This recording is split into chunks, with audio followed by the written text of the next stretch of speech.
It's been a long day without you, my friend, and I'll tell you all about it. Better known as Brigos or Brigand. So, the born bachelor. His famous phrase was, "Marriage is for women. Men should have nothing to do with it." So, any one of you all would come up here at any time and just say a few words that would bring back memories to all of us. Anyone who come first.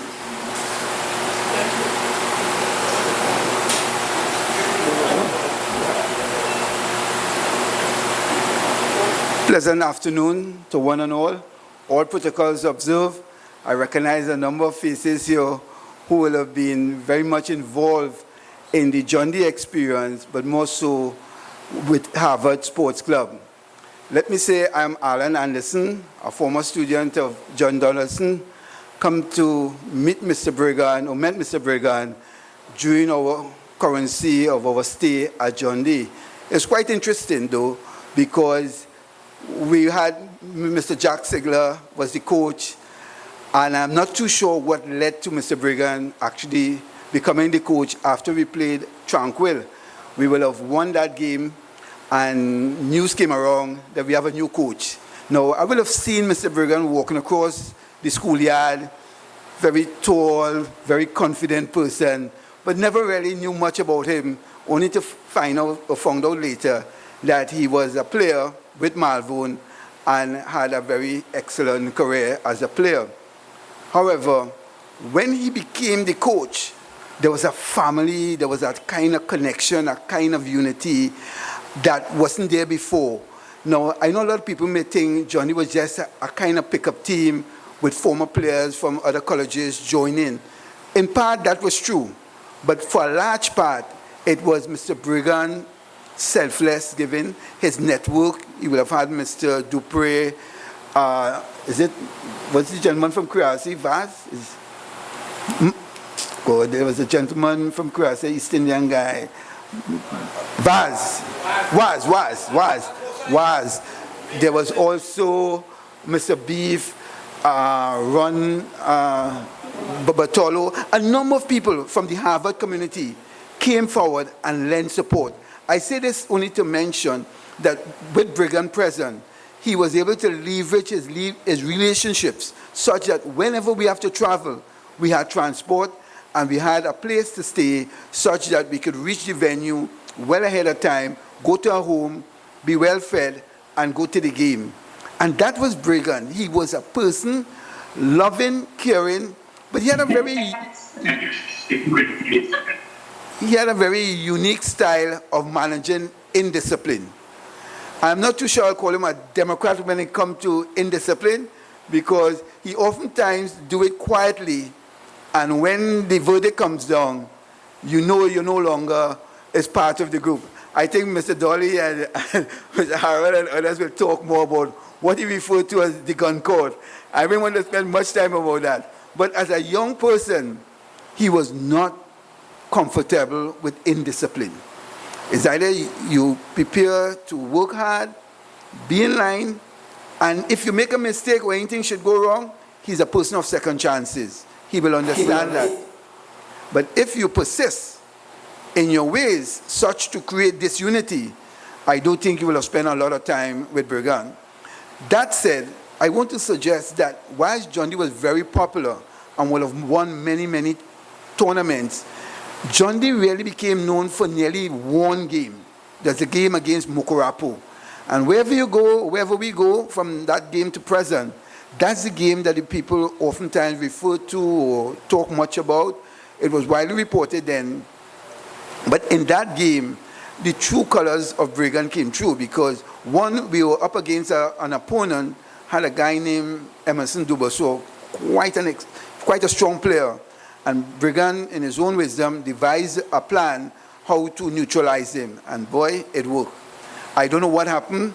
Maybe the gods of football were looking down upon us, because we had some luck, but I think it was largely because of Mr. Brigand's input. I say Mr. Brigand is really Mr. Noel Gonsalves, right? But Brigand is what we affectionately know him as. And with that plan, we stuck to it, and we were able to see the end. Now, when Mokwapo scored first, nearly 25,000 plus stood up. When Johnny scored to equalize, maybe 5 people stood up. It was a marked difference. Nevertheless, we went on to win that game. And then there was another scenario that I will refer to that I thought brought a kind of strange understanding of his power. We played Fatima in North Zone final. We will have won. At the end of the game, there was some concern about the game playing over time. Maybe by 3 minutes at the end of the first half, a protest was lodged, not formally, but it reached the ears of Mr. Gonsalves. And in his own style, we can beat them again, we will play. And we replayed the game, that game drew, and we went to a third game, and we will have lost. We went now to the knockout, the Barclay Cups, meeting Fatima again, the very same team. And it appears the goalkeeper may have run late, and the players were unaware. The coach then took the goalkeeper jersey from the reserve goalkeeper and gave it to our outfield player. That created some anxiety. Unknown to us, the goalkeeper was somewhere within the vicinity of the ground. And as we were about to take the field, the goalkeeper came and joined the team. Boy, you talk about spirit. That team just got energized. Fatima, maybe today, not even sure what hit them. They got 5. The same Fatima that beat us in the knockout final, we were able to serve a revenge on. So I say that to say, Brigand had his own style that always brings success, always crowned with success. I'm not too sure many coaches will have adopted that strategy because the players were very concerned. Here we warming up. The reserve goalkeeper is not with the jersey. Our outfield player is with the jersey. And we are warming up to play a final against a team that we have some reason to want to revenge. But again, Brigand. So I want to say, with Brigand, he inspired a lot of self-confidence. He allowed us to play the game that he think we were capable of playing. He didn't create a system that he conjure up somewhere in his room. He look at his talent and he make it work. And therefore, all of us, those of us who will have had the opportunity to interact with him, will have been better off having met him, having interacted with him, having experienced his love, his support. I must even admit, my first mortgage was through Brigand intervention. There's a gentleman, I will call his name, I hope I doesn't offend anybody. Mr. Rushmore was a banker, and Brigand introduced me to him. That was my first mortgage. I have no idea what a mortgage was until then. And again, he was that person. He opened doors. Once you need something and he could assist, he was always willing. So it is my wish tonight to at least recognize Mr. Brigand as being very instrumental in a number of us having not only an education, but having an opportunity to play football at a very high level and do so with some joy, some recognition.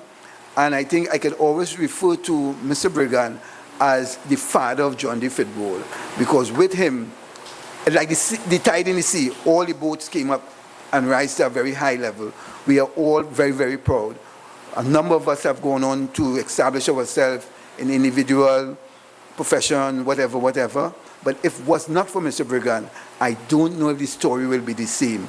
So I want to thank his family, his friends, colleagues, well-wishers, for at least allowing Mr. Brigand to come into our lives.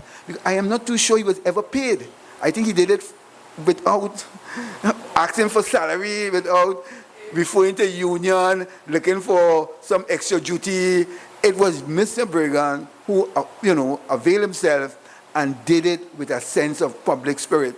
Because without him, I could safely say, John D will not have been the team it emerged to be. And another thing I must mention, because of Mr. Brigand's input, TechVoc was very popular because we had a number of players who have been successful in their secondary school education, but turned to TechVoc because of the excitement that John D was creating.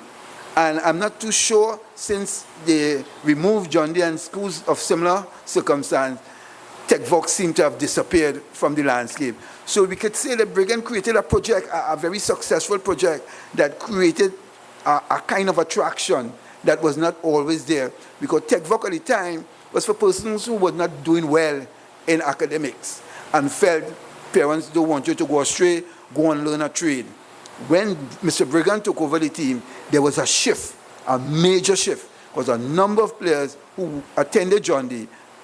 I know one was a doctor, was the principal of Tranquility, many of us, some lawyer, business people, all kind of thing. And it's because of Mr. Brigand's steady hand and very, very clear about how we should proceed as young men in the game of football and in our professional life. So again, Mr. Dolly was very much instrumental. Mr. Jones, Mr. George, all these guys were there with us.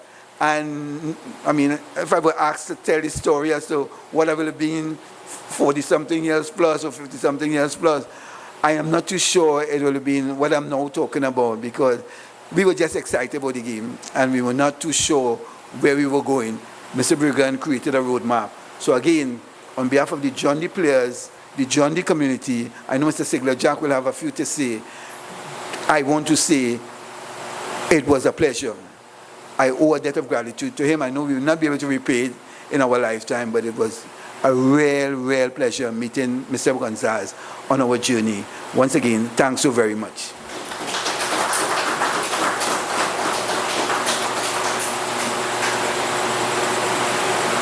Alan gave us a story about a guy who, to all of us, he was unique.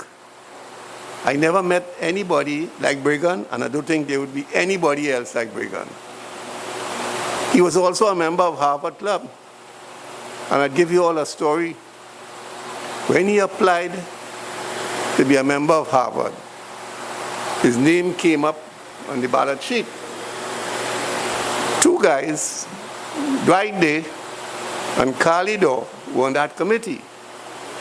Carly Dorr was the chairman of the ballot committee. So when the name came up and they read out, Noel Gonsalves, Carly said, blackball him, me and who is that? Dwight started to laugh. He said, what are you laughing at? He said, Carly, you ain't no Brigand? He said, why do you ask all you and tell me it's he?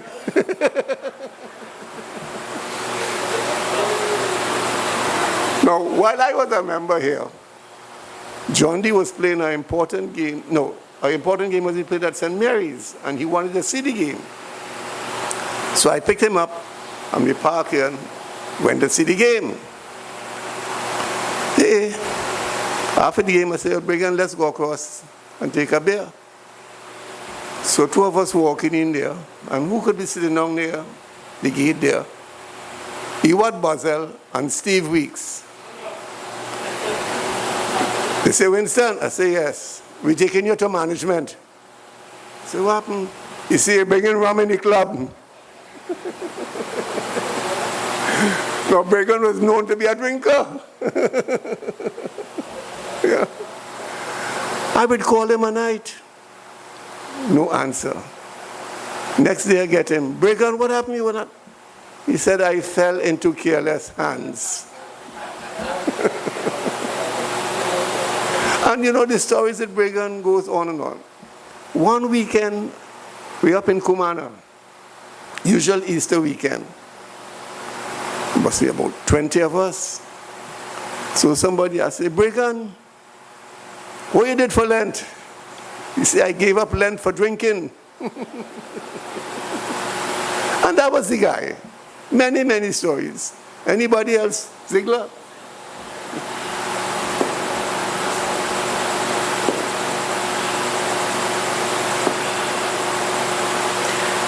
Good evening, everyone.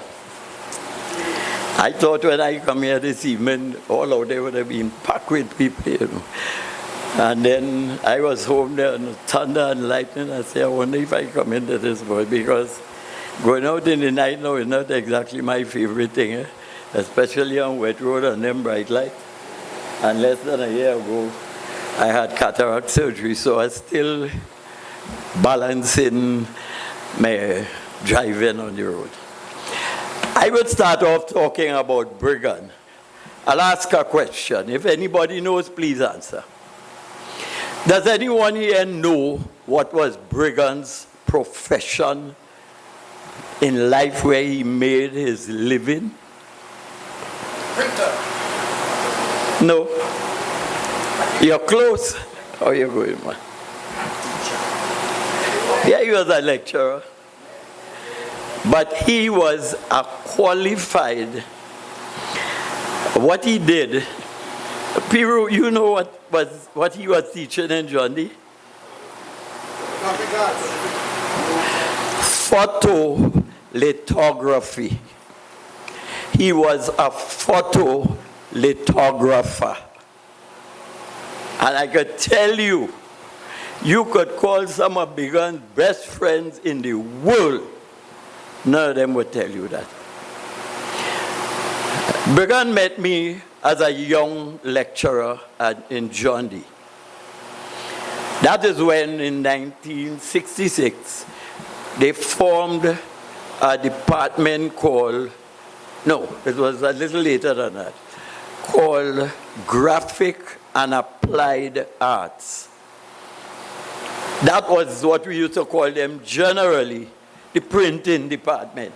So everybody became either a printer, a driller, or something like that. But his was the most highly technical. It was called photolithography. Now you could go on your phone, you pull out your phone, you pull a picture, and you do so, you program it, you're on a computer, and all them big fancy prints, them posters coming out. One day I went down to the department and I had an interest in what he was doing because he had some of the biggest machines to work with. And some of them was looking like they weighing like a ton to me. And then they're going through all these different processes, and at the end of it, and they put in ink, different colors, you have to know how to mix and blend the colors. But at the end of this long process, you'll see these big posters that you're seeing up all over the place coming out. I say, that's how they do it. And Brigand is the only person I know in the world who was a photolithographer. But Peter, I want to answer some of your questions now. You asked the question about how he came to be the coach in John D. And I'm not taking anything from Brigand based on what I'm going to say. I took responsibility for all sporting activities, although my area was general draftsmanship and building construction. We had no official sports master, as you call them then. I took the responsibility. And in 1969, you had what you call the original secondary schools football league and cricket league, which was then headed by a fellow named Paul Clark. Everybody in here who is my age bound to know Paul Clark. Those days, John D., T&Tech, Minerva College, Progressive, Dominic Savio, we were secondary schools football league. I was the coach then. And for years, I have been writing the college's football league to join them. And religiously for years, it keep going through. Then eventually in the early 70s, we got a response. We'll take you all on board. And we got on board. Now, at that point in time, I was of the feeling we wanted somebody a little better than me. Although later on, I went on to do formal coaching. As a matter of fact, I don't know if anybody in this room remember when we had a coaching program here. When Alvin Cornell, Kevin Verity were our national coaches. And then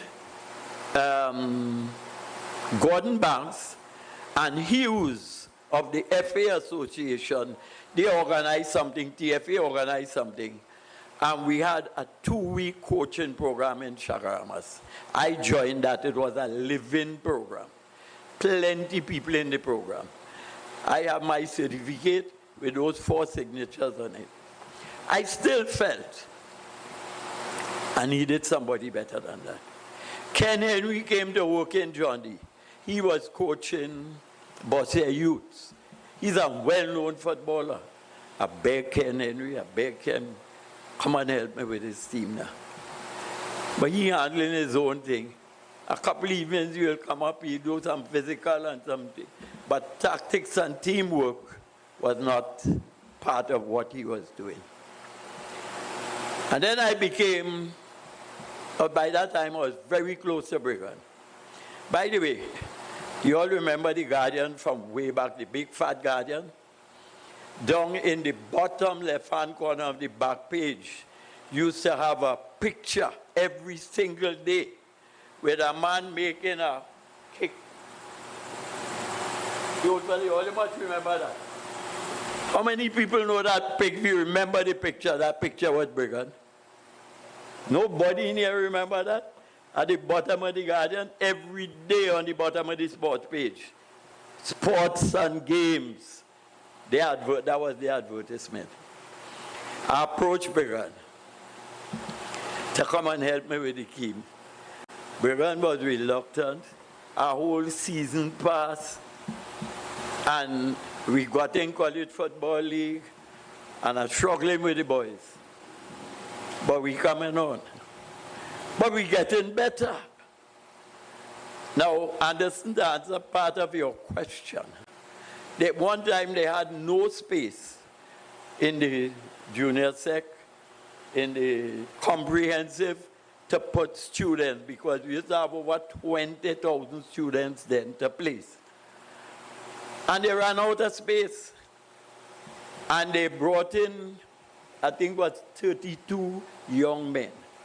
They weren't even aged to be in John D. then. Your minimum age, I think, was about 17 or something. And we had to take in 15 and 16-year-old boys. Peru came in that. That was the same group with Clausel and Dubiso and all these other people. And they came in. And things were looking good for us. I approached Brigand again. And he said, all right, I'll come on board. And that is how Brigand came on board. Through Brigand, Harvard Club adopted Brigand.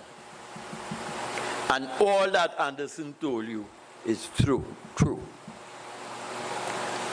In all of this, whether coaching, managing, or whatever, I had to take the responsibility of chief cook and bottle washer while Brigand handled the team.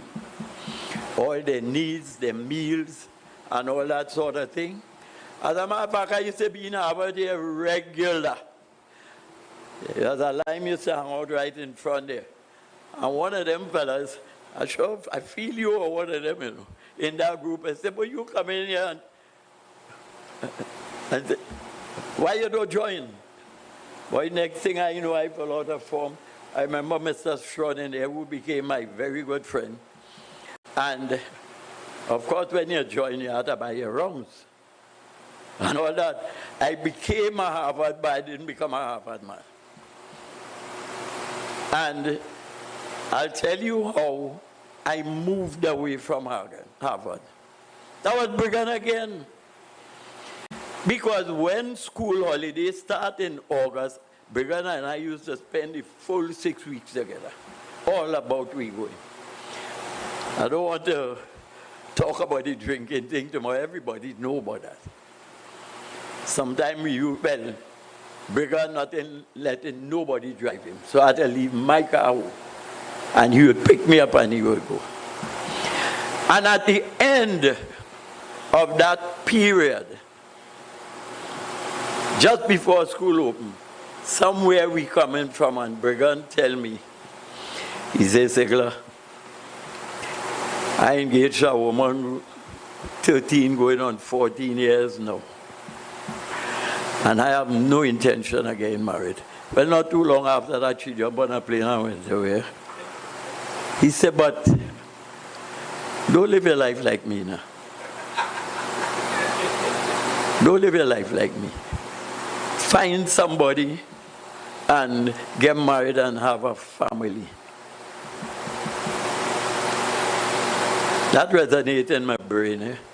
And anytime I think about Brigand, I make joke with my wife. I say, because of Brigand, I married to you. Because I was going down the same path as Brigand. But I took into consideration what he told me, and I decided to change course. I met my wife not too long after I went to Barbados. I went to Barbados with a college football team as the manager. And when I came back, me and Brigand woke up the weekend, we like, and believe it or not, we were drinking Monday rum that weekend. I ended up in a house party in St. James there. A fellow named Garcia. Oh God, was the first name? I can't remember now. That's where I met my wife, but Lord, I went there high like a kite.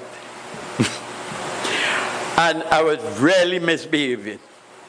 And a little fracas broke out somewhere outside, and it was very, very loud. And then later on when the thing settled down, I saw these two young ladies. They used to ask to set and thing long time. And I asked one of them to dance, but she danced with me, but I didn't meet her that night. A week later, I met her again in a little line with a fellow named Roland Daniel. You know, his sister was a co-worker, and I'm watching the lady, but I was so damn high. I said, look. I said, you know, this woman somewhere and thing. And then I strike up a conversation. And I'm married 51 years now. And my wife would continue to remind me about the first night she met me and how I was bad behaved, and she don't know why she even spoke to me. You know, and Brigand played that part in my life where a lot of his friends became my friends. When you were living on Anna Street, I used to be there at least 2-3 days a week. When he moved to Digger Martin in the apartment, I was always there. Anywhere Brigand was, I used to be there.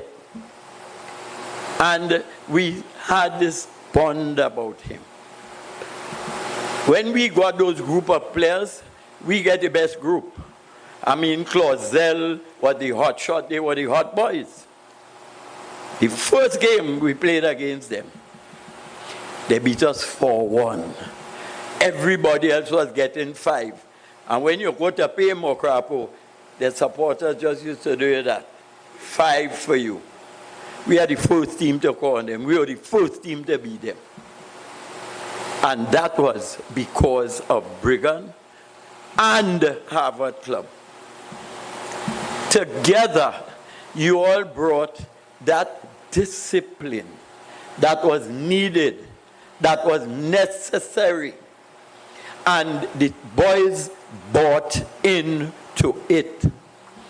So tonight, I want to thank Harvard very much for making John D. football what it had become.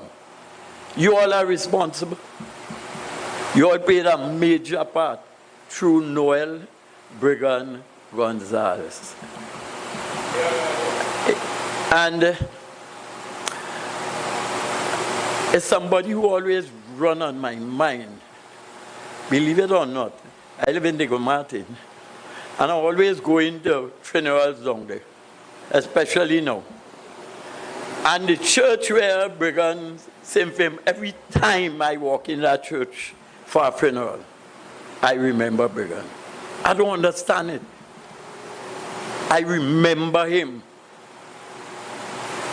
When I became the chairman of the Diego Martin Regional Corporation. Brigand and Mr. Dewberry, you remember Mr. Dewberry? He was a father to everybody too. He was the second father to the team. I wonder if you all know that. Because he was there with me from before, giving me all the support, transport, and everything. And those two people used to call me, unsolicited, to give me encouragement in my job. So I have a lot to remember him for. And when he got ill and started going down and down, when he got in the accident, that was a Juve morning, and all that, I think I bore some of that pain that he was going through in the end. And I often wondered if he had lived like a different kind of life with a family and so on, that if things would have been different for him. I ended up living what might have been his dream. Because August 11th, I was married 51 years. I had 3 sons.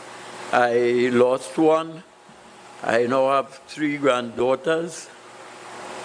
And my 2 sons, they're all British citizens. Only me and my wife living here now. You know, and I reflect on it, and I feel as though I live in Brigand dream. So, with that, gentlemen, I want to say thank you for listening to me. I hope I didn't bore you, but I had to bring my perspective of the man you all know as Noel Brigand Gonsalves. Thank you.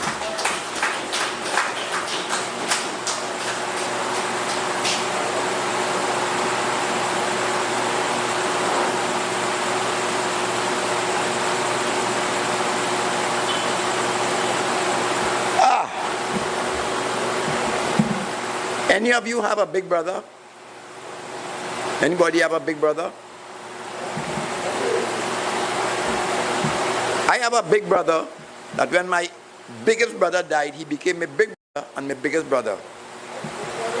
And he said, Frankie, you have something to do. I said, what to do? I'm in the 80s now, I do have work again. He said, I want you this year, the 19th of October, will be 5 years that Brigand has passed.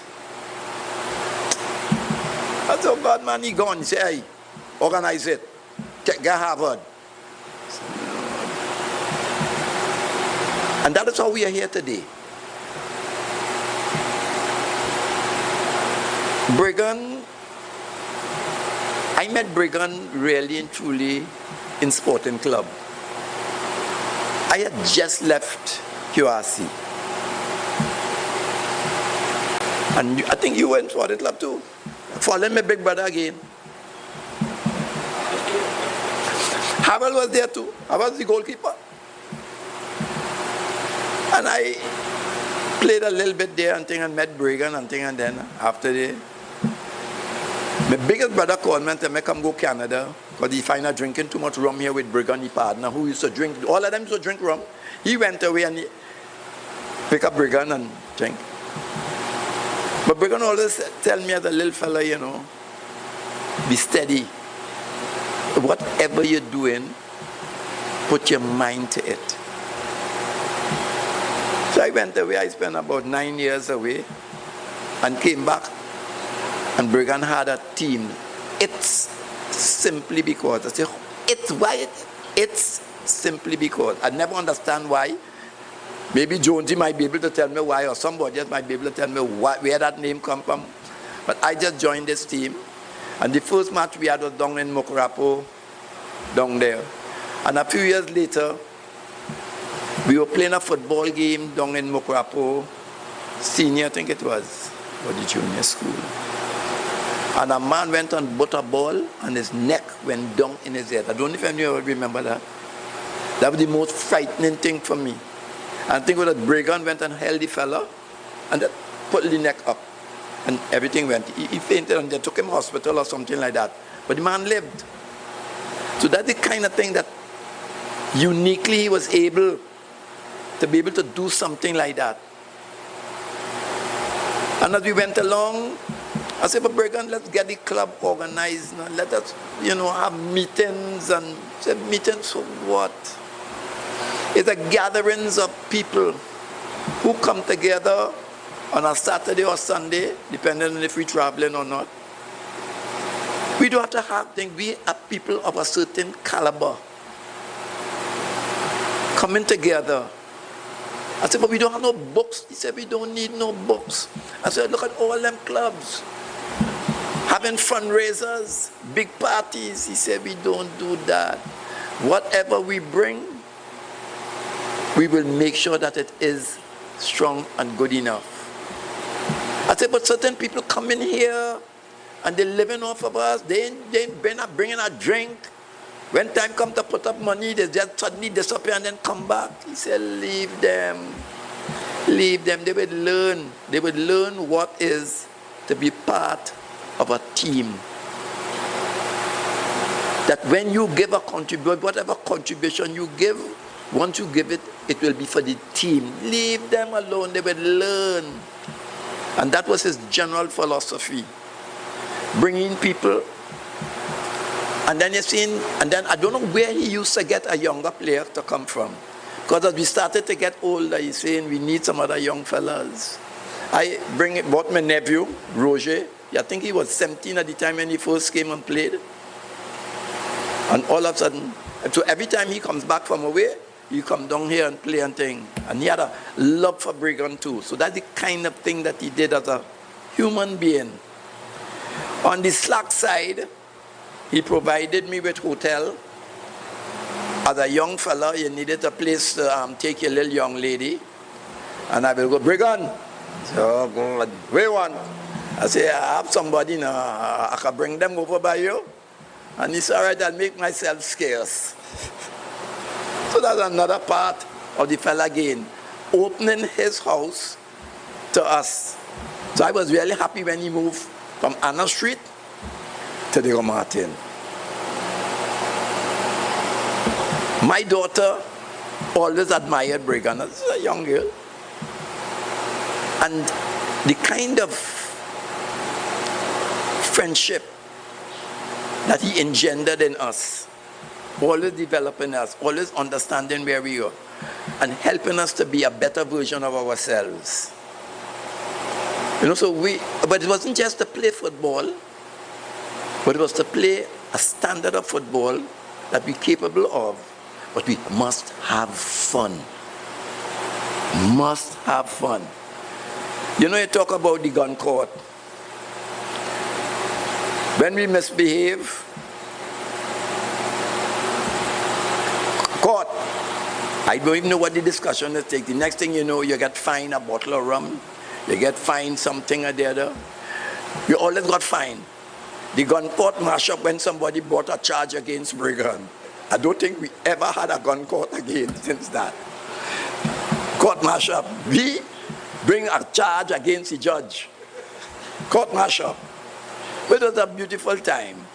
And tonight, as we hear, we took ourselves, Alan and myself, took the chance to have this podium, to have it recorded.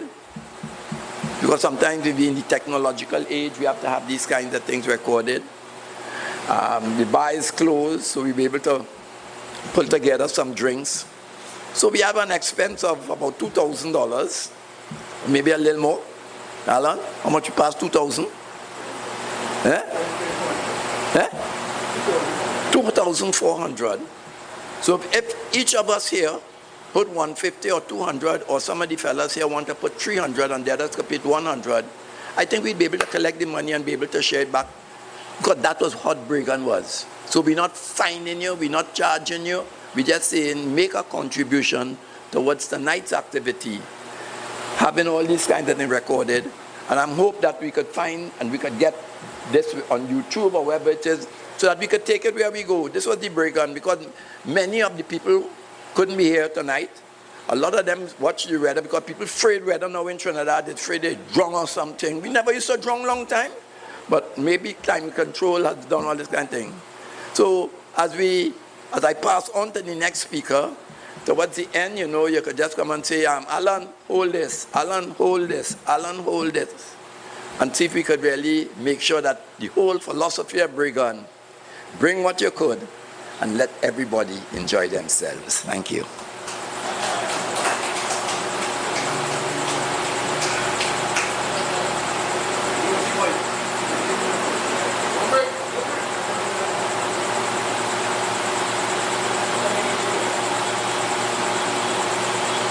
Hi everyone. Well, I heard everybody talk. Maybe I would have spoken as well as Ziegler and Piru if I were in that color jersey. But Brigand, what can we say about Brigand? You all said so many things, so many things. I remember I met Piru when Brigand invited me to come and help out with the John D side. I had just not too long come back from Toronto. I don't know anything about bandaging and, you know, the feet and that. So he asked me to come. So I told him I'm no professional, you know. But I might know one or two things, you know. All right.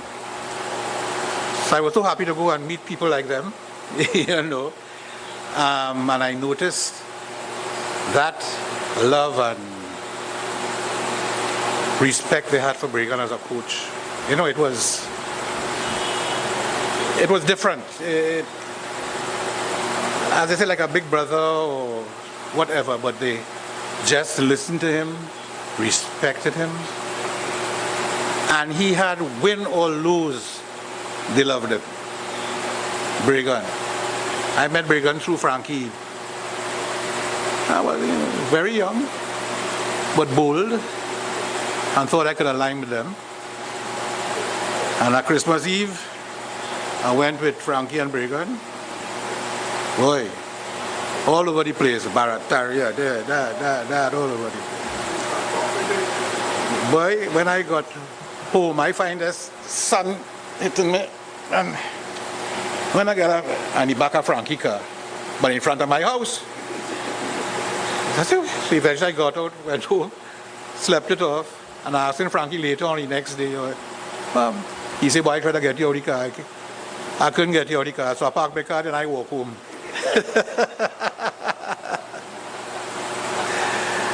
But Brigand, as we know, Brigand would saunter, you know, he had a kind of John Wayne walk, you know, just cruising, you know, coming in. And he had all kind of different sayings, you know.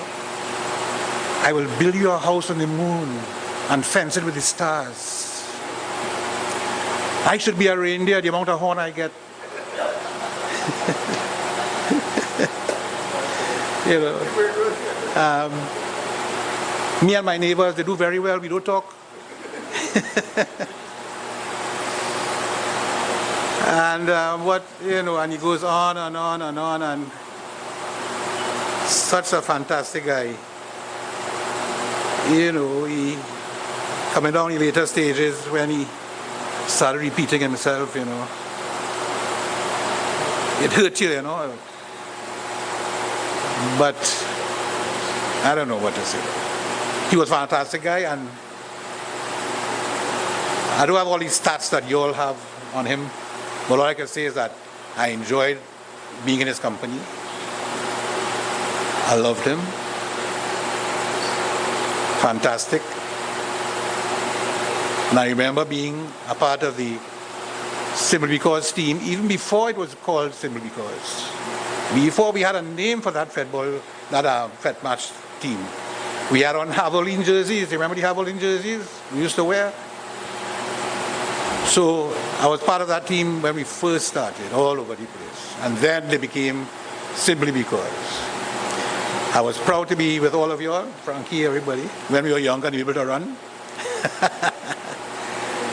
And all I can say is, Thank you, Brigand, for allowing me to align with you, and may you rest in peace.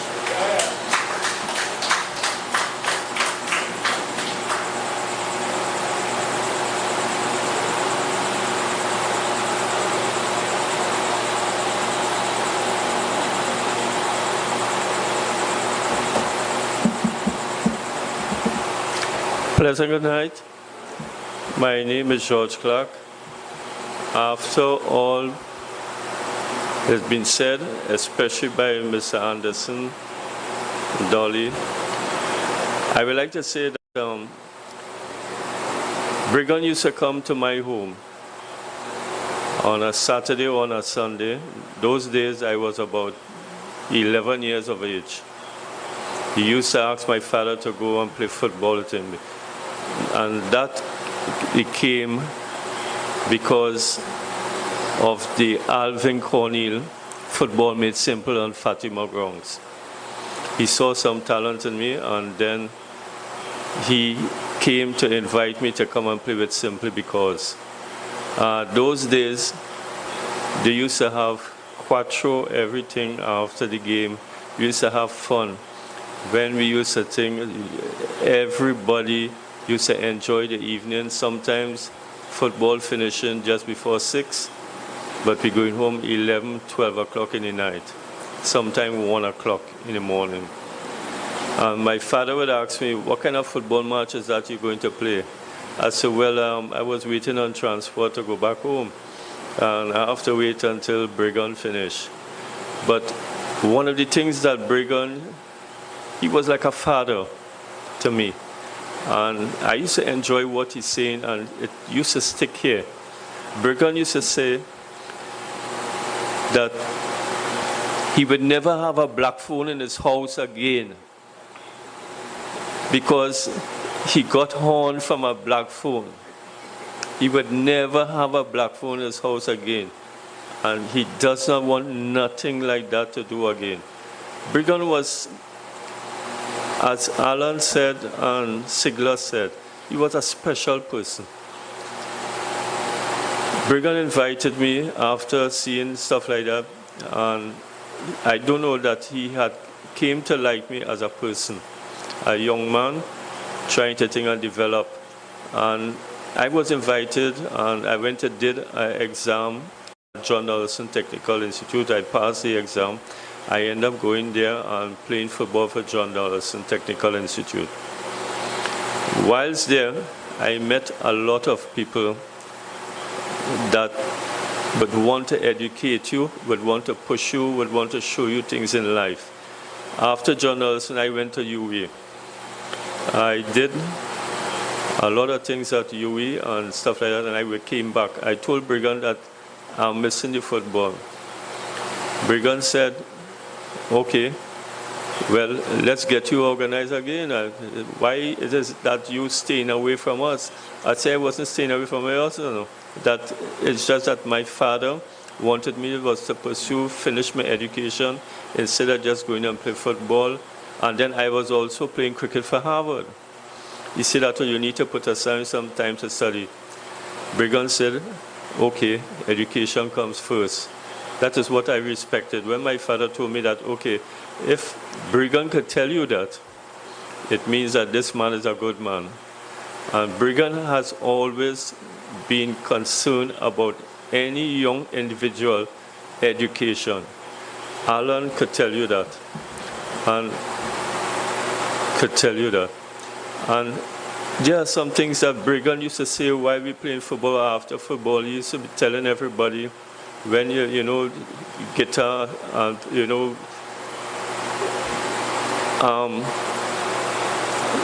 my good friend here, he used to be here with us and thing and playing the guitar and stuff like that, and singing and stuff like that.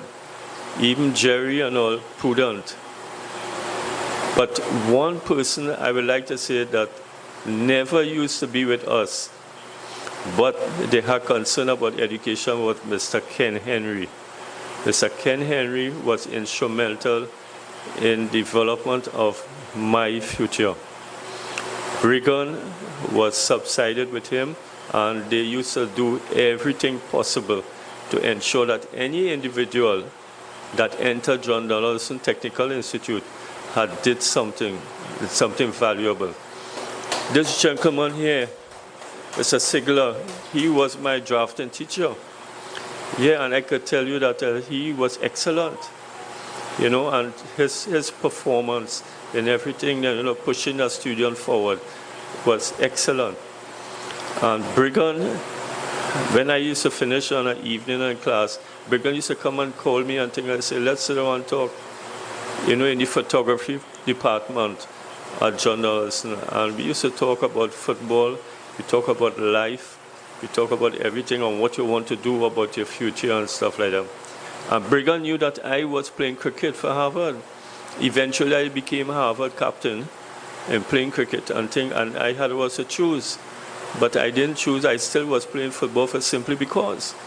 And also being a cricketer and Harvard captain, it used to keep me active. I had loved it both sports. That's why I believe I never went forward to make a national team. The only time that I had on a national team was at age 15. And that day when I was selected, I was in Harvard here. Lenny Curtin and Brigand Gonsalves sit down and spoke with me.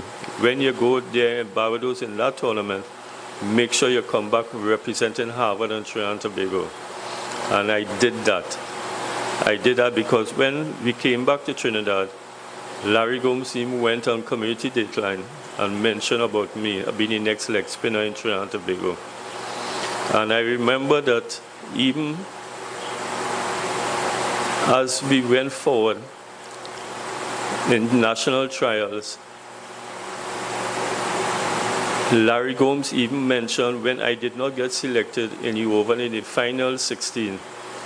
Larry Gomes came and said, so when I came, Larry Gomes came and said that he's sorry that I didn't get selected. So when I came across in Harvard, tears was in my eyes still from the oval to him. And the first person I met was Brigand. He said, don't matter about that. You still have a future. I said, a future? I wanted to play cricket for West Indies. But he said, no, don't worry about that. They don't study them. Brigand hugged me like if I was a child. We went down to the back, down there. That time it had Strawn, he was down there. Uncle Strawn. Used to have him down in the back down there. And Brigand sat with me and he said, look, just calm yourself, comfort, and stuff like that. I understood that. And I felt it from here. Because that was my vision. And even himself, after that now, later on, as we continue to play for simply because, Brigand always used to come home every day. Ask my father for me. When we go, he come back. We used to have a lot of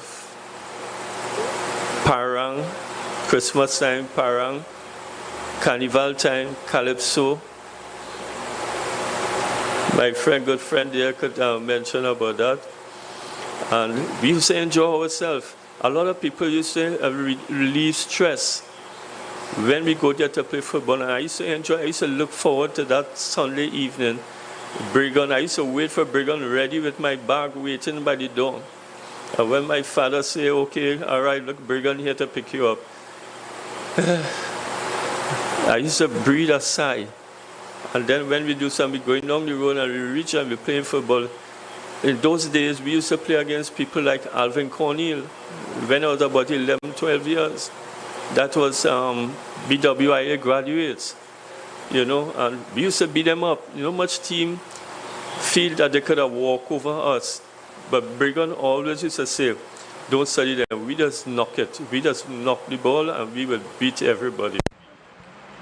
Frankie Dolly would always call me when I have pick up the ball and ask Alan Anderson, when you pick up the ball in the midfield, the two dollies want to get it. Yeah, and then you have Ray Raymond. People like, we had a very good team. We had a team that was unbeatable because people used to watch us as, a old age team because they feel they could have just walk over. But when you're knocking the ball, it was totally, and that's what Brigand used to push. I would not like to take too long to talk, but this man, God bless his soul. May he rest in peace, and he was great. He was great to all of us, and I always keep remembering him. When I told my wife I was coming here to this discussion here to talk tonight, she said, "Who, Brigand?" I said, "Yes, do quick and go on bed, quick." Brigand was good. Brigand was a nice person because I used to bring her here to function to meet Brigand, and everything was good. Brigand, I only hope that he is sailing with the angels right now in heaven. Yeah, and God bless his soul. Thank you.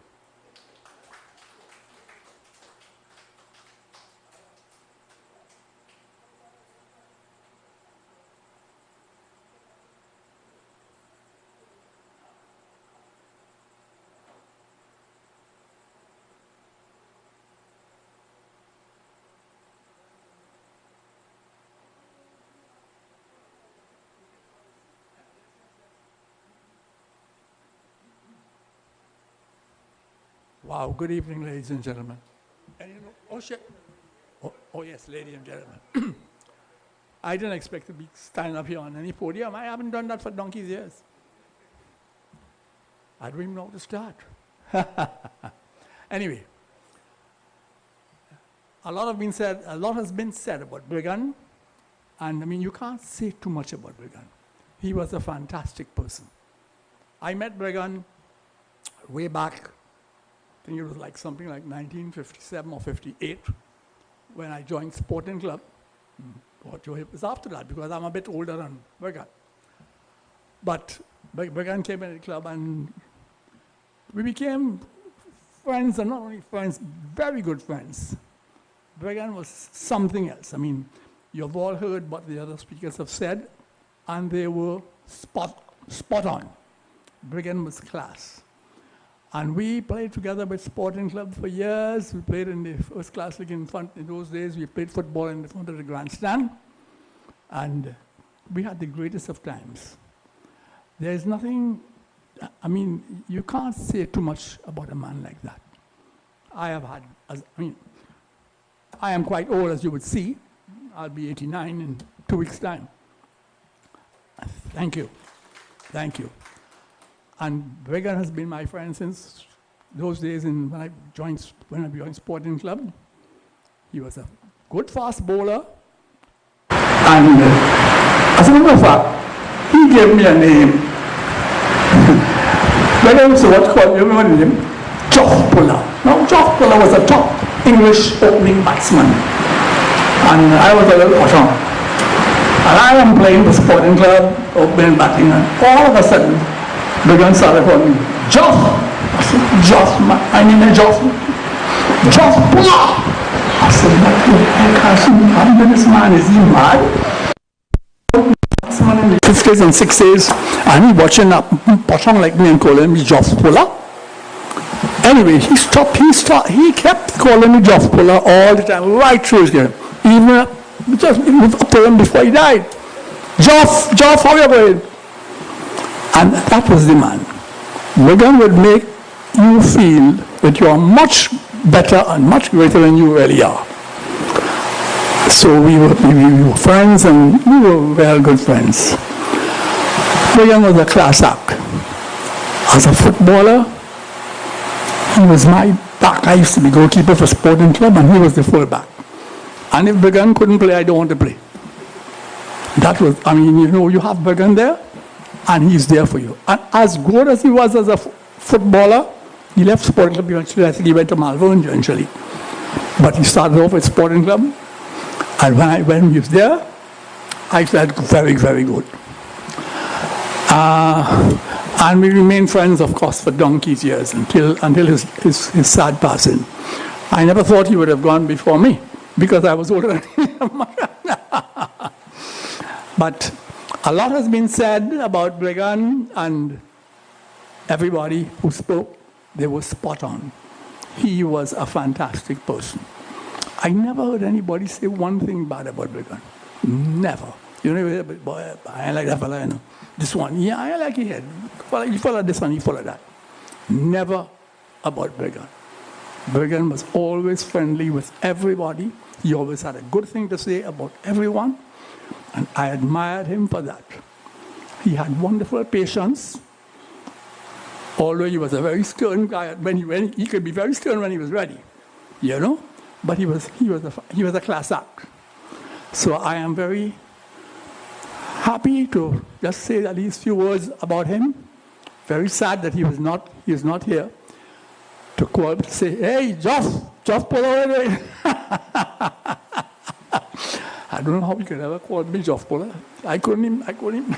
I was an opening batsman too for the sporting club, for which we both played.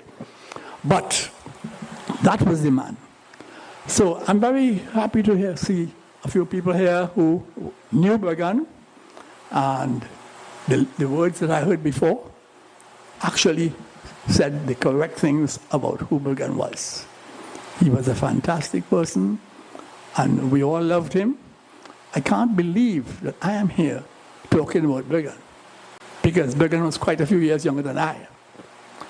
So with that being said, I'll just say we all continue to pray for him. We're sure he's up there in heaven looking at us and saying, all you fellas for that thing, you know, all you having all this thing for. But that was the Brigos. That was the Brigos. He said, no, I'm to them. They are none better to do what? I'm to all you. You know? When I come up here, I see how nice up here is. But that is the man. But as I say, good to see us here. Good we're still here. And we can talk about him. We loved him. And one day, hopefully, we will be with him again. Okay? So thank you very much, ladies and gentlemen. No, ladies, sorry. Thank you very much, gentlemen.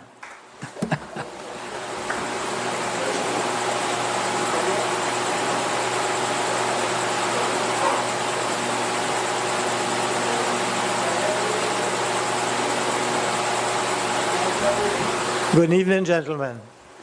My name is Calvin O'Brien. I cannot say anything much about John Donaldson or that part of knowing Brigand. But I knew him here in Harvard. And then somewhere along the line, of course, there were so many fat match teams. And one day, I think it was Tim Lumpkin or Dwight, they said, Calvin, why don't you come and play with Simply Because? You'll enjoy yourself. So I did end up with Simply Because. And I will just say some of the things that I remember. The very first game, line up 2 lines, and Brigand will walk down the middle with the bottle. If you want to play today, you must take a drink.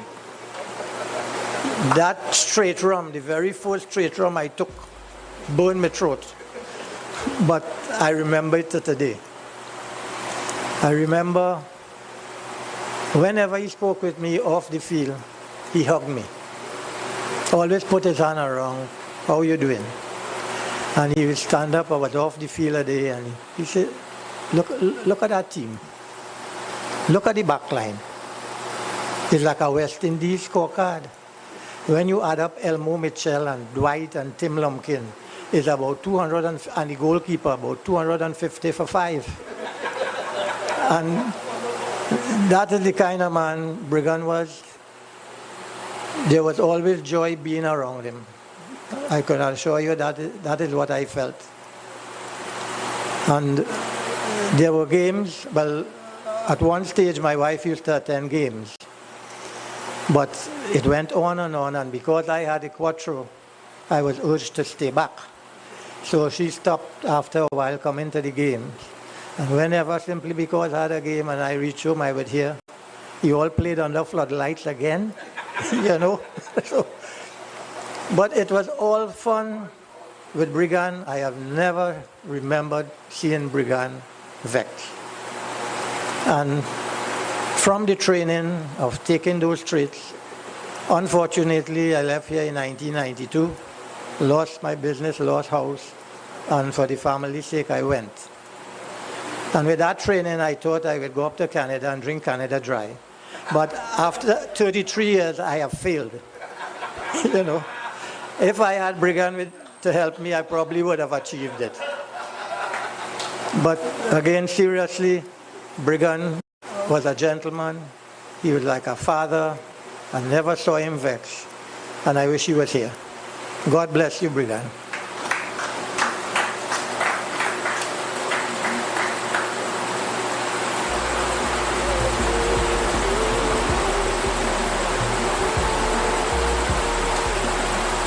Once again, pleasant afternoon. I have the simple duty of at least thanking everyone, both online and those in the audience, for taking the necessary time off to be with us to celebrate the man we know as Brigand. As I indicated sometime earlier, he had what I call a gun code. There was a certain lawyer. Let me just invite Mr. Anton Lafort to say a few words before we actually close up. Please, Anton.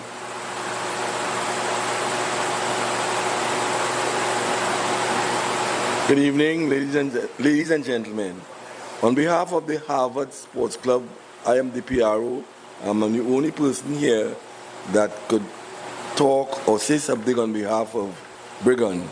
Because as Frankie Dolly always say, I am an absent present simply because. And I feel that I spent some time with Brigand when I left college, and it was always interesting. He had an excellent sense of humor and an asset with sarcasm, because if you didn't listen to what he was saying, you could be laughing at yourself. So on behalf of the Harvard Sports Club, I am proud to be here and say thanks and give God all the praise for Brigand. Thanks a lot, ladies and gentlemen. As I was about to say just now, thanks, Mr. Lafort. I recall there was this lawyer, well decorated, and he came to the team. I can't remember what was the exact incident, but he wrote a very long letter, maybe 3 pages in length. Brigand, in his own style, convened a meeting with his, call them leaders of the group. And in the gun court scenario, the gentleman was asked not to come back. Now, I don't think the gentleman know by this time why and who made the decision. I think Mr. Dolly might have had the duty to communicate that to him. But this was Brigand's, very quiet, but a very clear and very disciplined person. He didn't believe in having these meetings and all this hearing and no. Long as you misdemean yourself and you feel you no longer belong to this group, he find a way to communicate that to you. It's like getting cut and not know you get cut. That was the style of the man. But anyhow, my duty here is to say thanks so very much for coming here. Numbers always reflect the true value in relationship. And I think tonight we'll be able to bring some life to the man who will have lit up our life in many, many different ways. And I really appreciate the sentiments expressed. I know wherever he is, he's in a very comfortable place. And I really appreciate the fact that Mr. Winston Dolly, Mr. Franklin Dolly, and others made a special effort to make this happen tonight.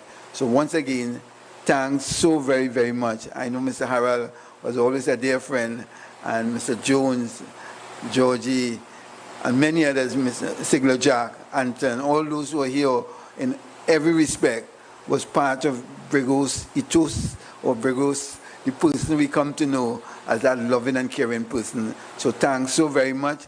I know we have some light refreshment to share with you, but again, tonight really belongs to Mr. Noel Gonsalves. So thanks so very much again.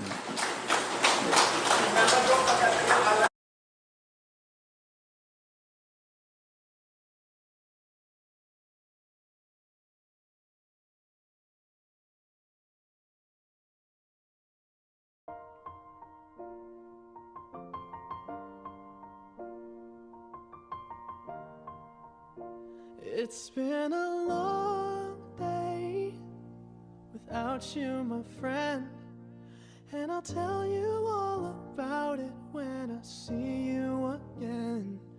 We've come a long way from where we began.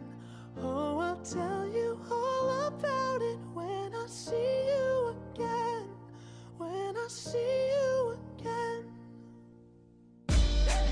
Damn, who knew? All the planes we flew, good things we've been through. That I'll be standing right here talking to you about another path.